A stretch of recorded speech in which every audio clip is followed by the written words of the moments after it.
Boa noite a todos, sejam todos muito bem-vindos. Vamos dar início a mais uma reunião de assistência espiritual. Que a paz do Mestre Jesus esteja com todos. Iremos acompanhar a leitura da página através do Tiago Nascimento e em seguida a nossa prece inicial.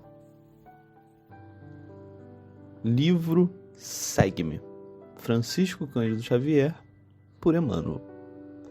As forças do amanhã. Não sabeis que um pouco de fermento leveda a massa toda? Paulo, 1 Coríntios, capítulo 5, versículo 6. Ninguém vive só. Nossa alma é sempre núcleo de influência para os demais. Nossos atos possuem linguagem positiva. Nossas palavras atuam à distância. Achamo-nos magneticamente associados uns aos outros. Ações e reações caracterizam-nos à marcha. É preciso saber, portanto, que espécie de forças projetamos naqueles que nos cercam. Nossa conduta é um livro aberto. Quanto de nossos gestos insignificantes alcançam o próximo, gerando inesperadas resoluções. Quantas frases aparentemente inexpressivas arrojadas de nossa boca estabelecem grandes acontecimentos. Cada dia emitimos sugestões para o bem ou para o mal. Dirigentes arrastam dirigidos, servos inspiram administradores. Qual é o caminho que a nossa atitude está indicando? Um pouco de fermento leveda a massa toda. Não dispomos de recursos para analisar a extensão de nossa influência, mas podemos examinar-lhe a qualidade essencial. Acautele-te, pois, com o alimento invisível que forneces às vidas que te rodeiam. Desdobra-se o destino em correntes de fluxo e refluxo. As forças que hoje se exteriorizam de nossa atividade voltarão ao centro de nossa atividade amanhã. Agradecemos ao Tiago pela leitura da página. Agora já harmonizados, vamos elevar os nossos pensamentos até Deus, nosso Pai, e a Jesus, divino amado Mestre. Senhor Pai, de amor, bondade, justiça e misericordioso. Jesus, Mestre amado, mais uma vez estamos aqui reunidos em Teu santo nome. Que o Seu amparo, a Sua luz e a Sua paz se faça presente entre todos nós, encarnados e desencarnados. Rogamos a Ti, Mestre amado, por todos os irmãos que sofrem do corpo e da alma.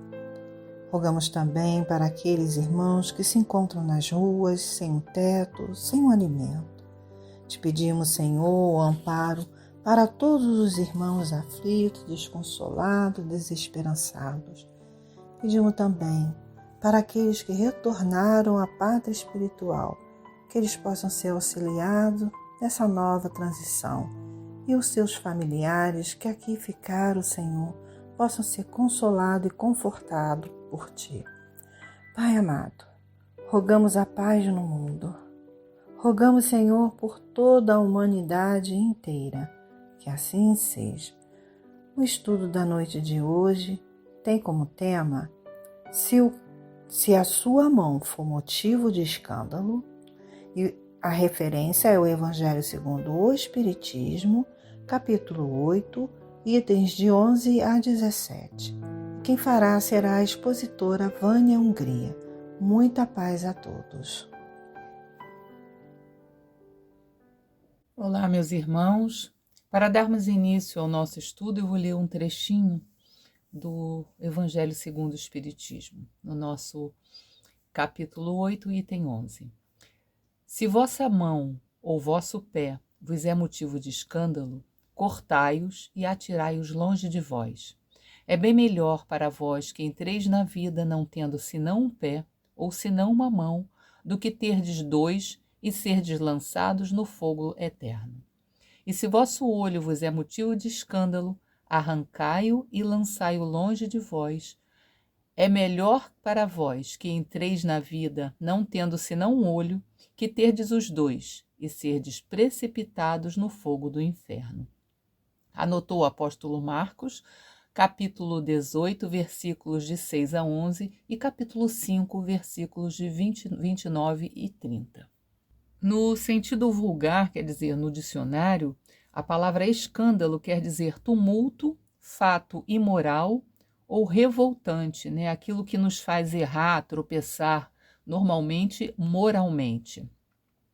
Já Jesus, no Evangelho, Jesus nos fala do escândalo como algo íntimo, inerente aos pensamentos e sentimentos. Então, o escândalo, nessa visão evangélica, seria alguma coisa que causaria a nossa queda moral ou a de outra pessoa por nosso intermédio. Então, melhor seria nós nos desfazermos dessa atitude, desse pensamento, dessa crença, o quanto antes, a fim de não nos comprometermos mais com as leis de Deus, porque nós já somos comprometidos, né? Por isso estamos aqui, na escola da vida, revivendo mais uma vez para aprendermos. E mais essa oportunidade de vida que nós estamos tendo, de aqui estarmos nesse momento da história, da nossa história, é um esforço para que nós consigamos impor limites aos nossos vícios e às nossas paixões. Quando não conseguimos, por meio da avaliação e do entendimento, impor limites a nós mesmos, nós temos outra oportunidade, através da reencarnação. E aí chegamos aqui como doentes do corpo, como doentes da mente, para finalmente nos libertarmos das nossas causas de falência, porque são limites que nos são impostos, né? A privação consciente ou voluntária de tudo aquilo que nos desvia do caminho de elevação moral e espiritual. Nós escolhemos ou nós aceitamos as provas que precisamos passar para nos melhorar, para sair daquele ciclo que nós estávamos de erros consecutivos. Então, muitas doenças que nós já trazemos ao nascer, as doenças chamadas hereditárias, são, na verdade, consequências de nossas atitudes pretéritas em outras existências. E nós podemos recebê-las nessa existência como provas que nós necessitamos, muitas vezes, para mensurar a nossa recuperação, o nosso aprendizado, para nós sabermos se nós aprendemos mesmo. É muito difícil para nós compreender que uma pessoa perca sua visão, que perca um membro, que um filho nosso passe por isso, que tenha uma doença incurável. É muito complicado para nós, nesse momento da nossa existência como espírito, que é muito mais ampla do que essa existência física momentânea em que estamos agora, compreender isso. Mas a falta de um membro, por exemplo, ou da visão, é o que Jesus nos fala, o que Jesus vem nos trazer, que é bem melhor para vós que entreis na vida, não tendo senão um olho, que terdes os dois e serdes precipitados no fogo do inferno. O que Jesus nos diz com isso, que é muito melhor para nosso espírito, para o nosso desenvolvimento moral e espiritual, que não tenhamos um membro, que não tenhamos a visão, que não tenhamos um braço, do que ter e nos perder novamente por ele. No livro Memórias de um Suicida, de Ivone Pereira, tem um personagem que se chama Mário Sobral. Então, Mário Sobral é um suicida, claro, porque a história fala sobre suicídio, e ele tem um grande arrependimento no mundo espiritual por ter esganado a própria esposa, ou seja, apertado o seu pescoço com as próprias mãos, tirando a sua vida. Então, a culpa que ele sente é tanta que mesmo ele tendo entendido isso, ele tendo se arrependido, e o arrependimento é tão grande, ele recebe todo o atendimento, todo o esclarecimento, mas a sua culpa por ter usado as suas mãos como arma para tirar a vida de uma pessoa que ele amava, mas que naquele momento teve um desentendimento e ele se exaltou a ponto de cometer uma loucura dessa. E depois ele, tão arrependido, atenta contra a própria vida. Por isso ele está lá no Vale dos Suicidas. Então ele inicia o seu preparo para a reencarnação com esse peso que é tamanho. E ele deseja vir sem as mãos. Sem as mãos porque foram instrumentos da sua perdição, a sua perdição moral, o seu atraso, do seu sofrimento no mundo espiritual. Então, ao longo do processo de preparação para a reencarnação, ele percebe as suas mãos ficando invisíveis, desaparecendo do corpo perispiritual. E essa prova, ele mesmo se impõe através da sua consciência. Não é Deus, não são as leis divinas que impõem a ele, mas a sua consciência. Segundo os ensinamentos do Cristo, tudo o que puder ser motivo de atraso para nós é melhor que fiquemos sem. Então, um rico que utiliza mal a sua fortuna, de forma a utilizá-la para promover guerra, morte, destruição, humilhar as pessoas, ou mesmo tendo ao seu alcance o poder de auxiliar o progresso, e ele só empregue essa fortuna em bens passageiros só para seu prazer, sem nada produzir, certamente em algum momento de sua existência ele experimentará a pobreza, não por castigo, porque Deus não castiga ninguém. As leis divinas são justas e sempre boas, mas como uma oportunidade de estar no lugar do outro, de ver a vida por um novo ângulo, diferenciado daquele que estava acostumado, e principalmente de não ter mais os meios de se prejudicar moralmente, de desenvolver em si mesmo o egoísmo, o egocentrismo, a vaidade que o fez perder os bônus daquela existência, digamos assim. Que na verdade nada fica perdido, né? Aprendemos sempre. Então, quando não ganhamos totalmente, aprendemos e assim ganhamos também.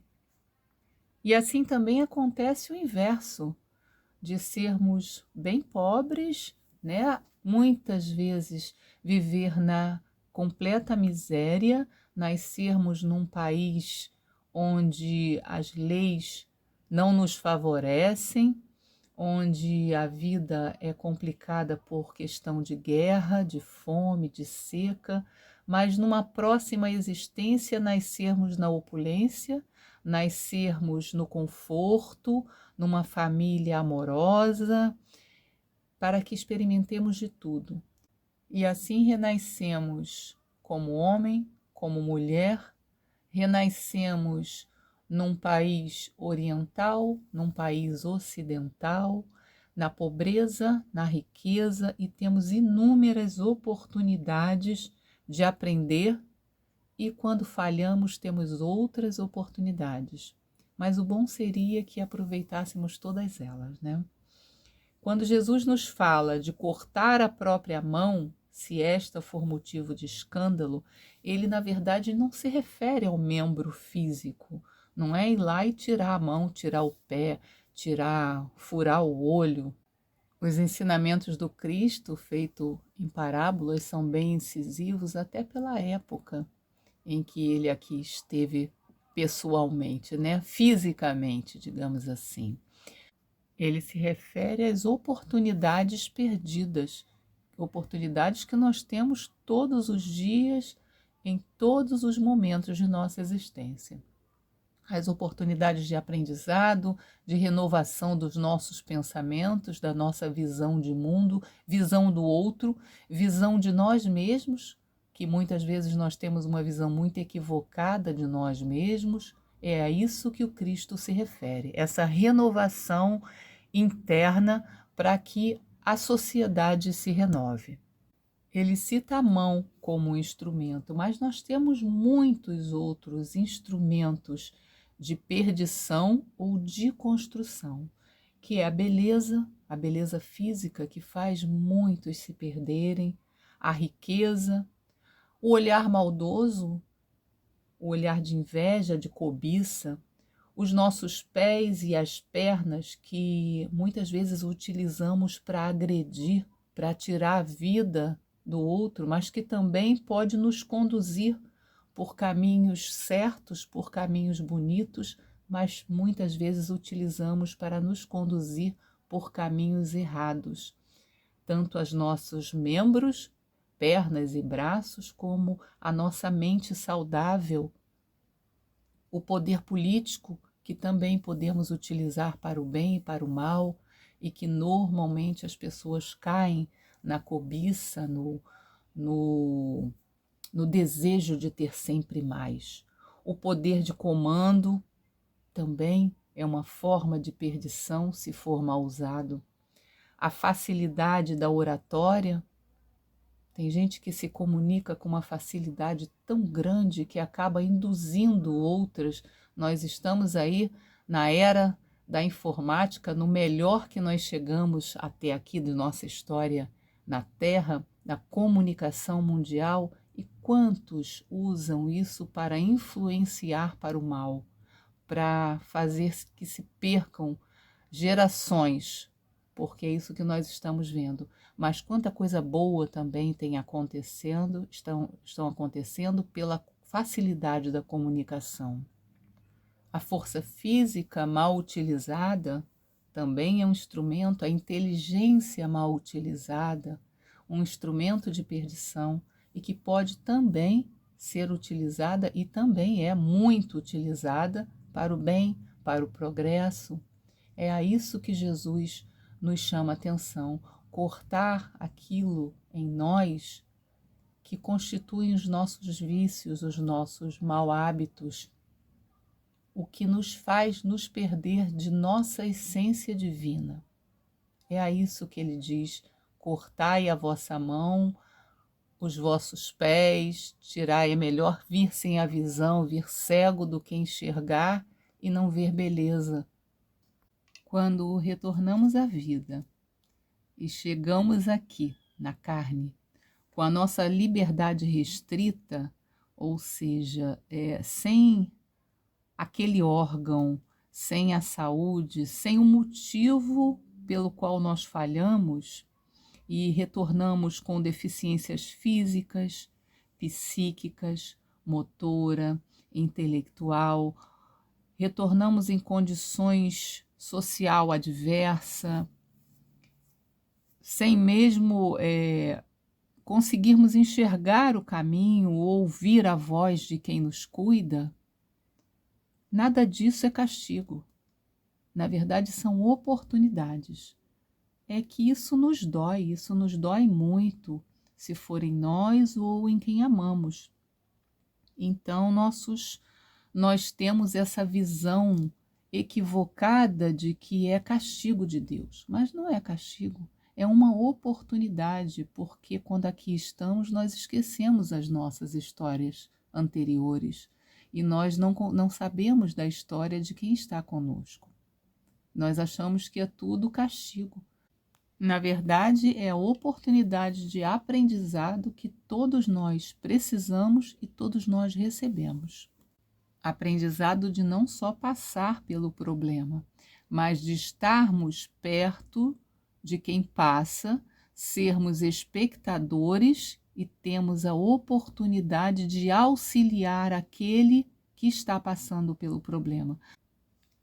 Estudarmos os ensinamentos do Cristo é termos uma visão um pouco mais ampliada do que acontece à nossa volta e na nossa vida.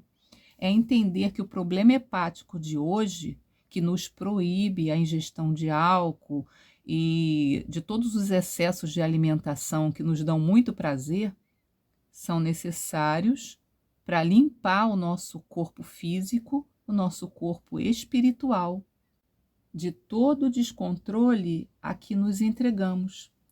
Talvez a dificuldade de nos expressarmos nessa vida seja a restrição necessária para quem se utilizou da oratória como arma, causando sofrimento, incitando a guerra, mutilando pessoas, simplesmente pela sua influência, pela sua fala convincente.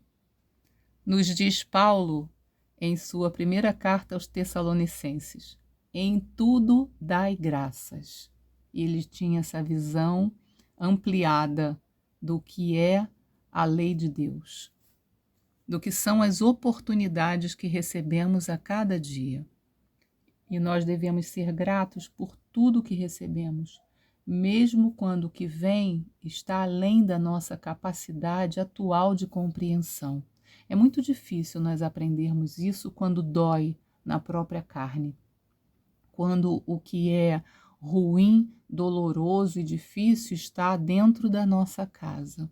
Mas é um exercício não diário somente, mas é um exercício de uma existência inteira, e é um exercício que nós precisamos fazer. Precisamos para nós mesmos, não para o mundo, não para mostrar para ninguém, mas para chegar o dia em que nós poderemos ser de fato espíritos felizes, espíritos superiores a que já conseguimos ser hoje. Porque muitos de nós saímos desta vida física na condição de suicidas involuntários, e nós não temos a menor consciência disso. Nós não percebemos. Debilitamos o nosso corpo físico e diminuímos a vida útil do nosso corpo em anos, pelos excessos de comida, de bebida, pela exposição a perigos desnecessários, principalmente quando somos jovens, adolescentes, crianças, pelos medicamentos que tomamos por conta própria, muitas vezes em excesso, e eu não estou falando de um comprimidinho para dor de cabeça, eu estou falando daquelas coisas que achamos que nos fará bem. Pelo descanso insuficiente, achamos que produzir é o que nós precisamos e dormimos menos do que deveríamos, pensamos de forma desordenada, aceleramos o nosso pensamento e o nosso raciocínio a respeito de tudo no mundo e não descansamos, não temos um tempo para nós. Uma sexualidade desregrada, muitas vezes, excessiva, a vaidade excessiva também, que para manter essa vaidade, manter o corpo físico na condição em que nós gostaríamos, apelamos para diversos procedimentos cirúrgicos, e quantas vezes nós não vemos mulheres e homens lindos, jovens, que se submeteram a mais um procedimento cirúrgico e ali perderam a existência do corpo, o corpo perfeito. E nós passamos por esses excessos todos os dias, o trabalho sem folga, a diversão sem freio. Enfim, nós chegamos aqui como quem chega a uma escola, mas nós vivemos como se o ano letivo nunca fosse acabar, como se nossa existência como espírito, ela não valesse nada. A existência equivale à existência do corpo e que nós só temos essa oportunidade. Então, e corremos tanto para aproveitar cada segundo que acabamos atropelando a nós mesmos. Porque a nossa história é conosco, não é com o outro. O outro é instrumento, assim como nós somos instrumento do outro. Nós vivemos em sociedade, somos seres sociais, precisamos um do outro, mas a nossa história é pessoal e intransferível. E o evangelista Mateus nos diz, no nosso primeiro parágrafo do texto que nós estamos estudando: ai do mundo por causa dos escândalos, porque é necessário que venham os escândalos, mas ai do homem por quem o escândalo venha. E o escândalo a que ele se refere é o resultado dos vícios e das imperfeições dos homens. É toda a reação má de indivíduo para indivíduo, com ou sem repercussão. O escândalo é o resultado efetivo do mal moral que nós causamos.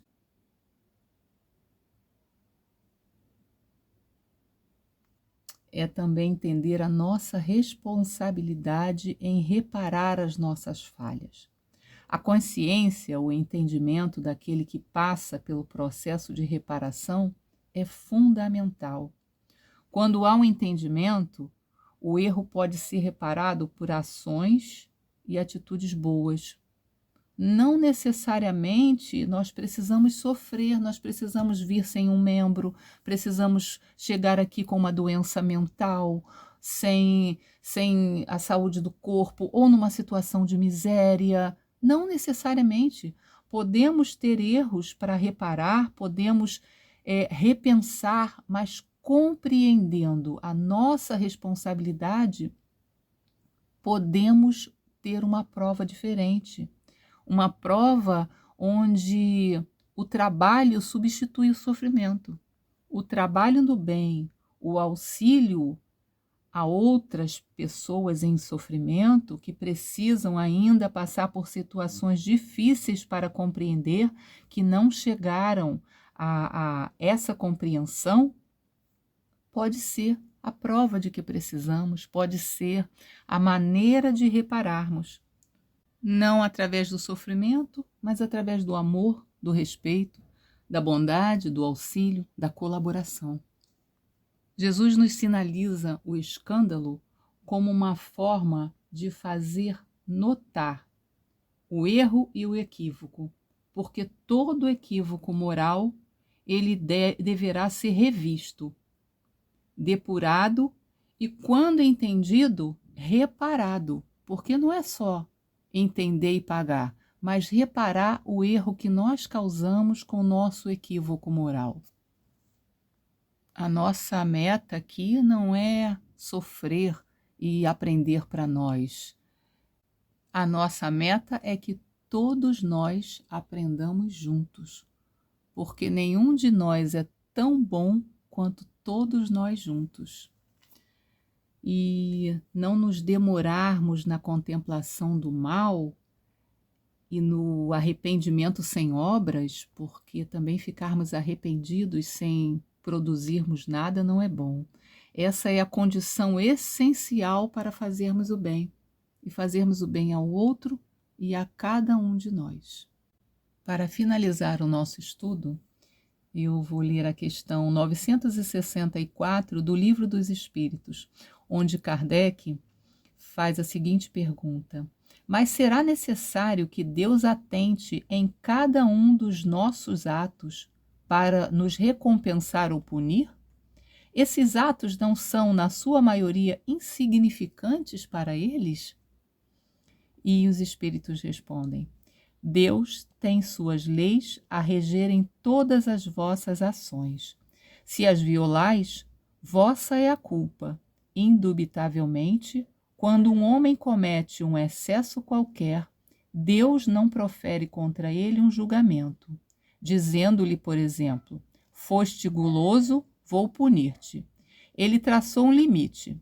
As enfermidades e muitas vezes a morte são a consequência dos excessos. Eis aí a punição. É o resultado da infração da lei, assim em tudo. Pensemos então, meus irmãos, em cada atitude, em cada oportunidade de decidirmos o nosso caminho. Muita paz a todos. Agradecemos a nossa irmã Vânia pelas reflexões e esclarecimentos que ela nos trouxe na noite de hoje. Que possamos, Senhor Jesus, praticar no nosso dia a dia. Agradecemos a todos que estiveram aqui, Agradecemos a equipe espiritual que nos amparou e que irá fortalecer o passe à distância. Agradecemos por esse dia e por essa oportunidade de estarmos aqui hoje. Agradecemos a Ti, Senhor Jesus, e aos irmãos que ficarão para o passe à distância, que ouçam a música até o final. Que Jesus nos abençoe hoje e sempre. Que assim seja.